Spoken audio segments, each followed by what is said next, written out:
1.25 லட்சம் கோடி ரூபாய் மதிப்புள்ள போதைப் பொருட்கள் நாடெங்கும் பறிமுதல். நாடாளுமன்றத்தில் மத்திய உள்துறை அமைச்சர் அமித்ஷா விளக்கம்.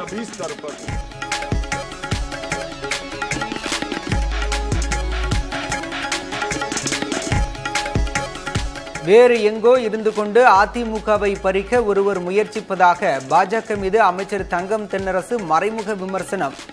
அதிமுகவினர் கவனமாக இருக்க வேண்டும் என அறிவுறுத்தல். இந்த மடிக்கணினி விவகாரத்தில் சற்று கவனக்குறைவாக நீங்கள் இருந்து விட்டதைப் போல உங்கள் மடியிலே இருக்கக்கூடிய கணத்தை பறித்துக் கொள்ள நினைப்பவரிடமிருந்தும் நீங்கள் அனைவரும் சற்று கவனமாக இருக்க வேண்டும் என்பதை நான் உங்கள் மீது இருக்கக்கூடிய உரிமை அன்பின் காரணமாக இங்கே கேட்டுக்கொள்ள விரும்புகிறேன்.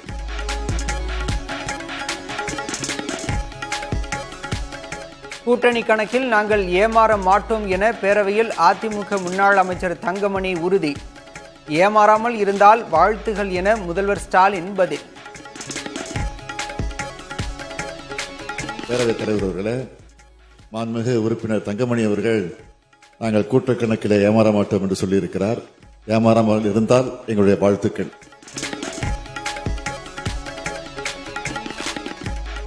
ஆடு நனையுதே என ஓனாய் கவலைப்பட தேவையில்லை. கூட்டணி விஷயத்தில் ஏமாறாமல் இருந்தால் வாழ்த்துக்கள் என முதல்வர் கூறியதற்கு இபிஎஸ் பதிலடி. ஆடு நனைகிறது என்று ஓனாய் அழுதுதான். எங்கள் மீது நீங்கள் கரிசனம் காட்ட தேவையில்லை. புரியுங்களா? எங்கள் கணக்கை நாங்க பார்த்துக்கிறோம். அது எப்படி பார்க்கணும் எங்களுக்கு தெரியும்.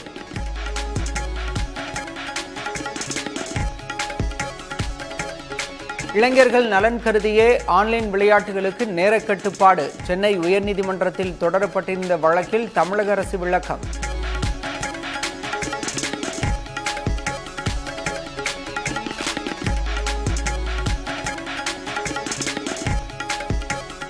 திருப்பூர் அருகே ஒரே குடும்பத்தைச் சேர்ந்த 3 பேர் கொல்லப்பட்டு நகை கொள்ளையடிக்கப்பட்ட விவகாரம். விசாரணையை தொடங்கியது சிபிசிஐடி.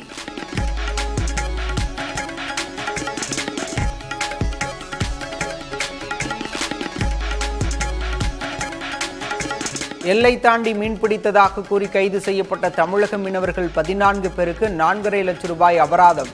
அபராதத்தை கட்டாவிட்டால் மேலும் ஓராண்டு சிறைவாசம் என்றும் இலங்கை நீதிமன்றம் உத்தரவு.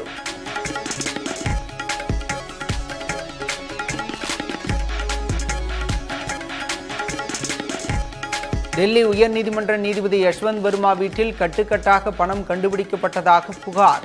பணியிட மாற்றத்தை தொடர்ந்து விசாரணையையும் தொடங்கியது உச்சநீதிமன்றம்.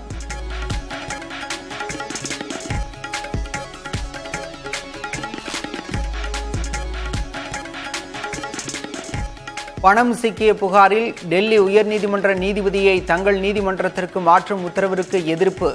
நாங்கள் என்ன குப்பை தொட்டியா என அலகாபாத் வழக்கறிஞர்கள் சங்கம் கேள்வி.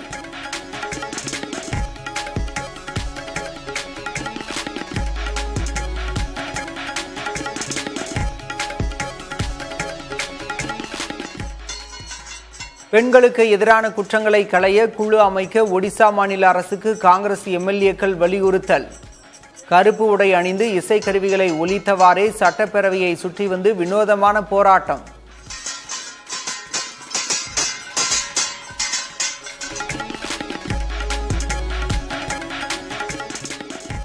ஜிமெயிலில் ஏஐ தொழில்நுட்ப வசதியுடன் விவரங்களை தேடும் வசதி கூகுள் அறிமுகம்.